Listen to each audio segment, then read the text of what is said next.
తెలవారుజాముల్లో వెంకటరమణ తండ్రి సుప్రభాతము చేసెను సురులే రమణ. పంచామృతములతో వెంకటరమణ తండ్రి నిత్యాభిషేకములే నిత్యము రమణ.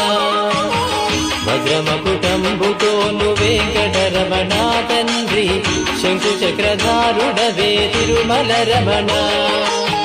మూడు నామాలతోను వెంకటరమణ తండ్రి ముల్లోకములు ఏడడి మూర్తి విరమణ.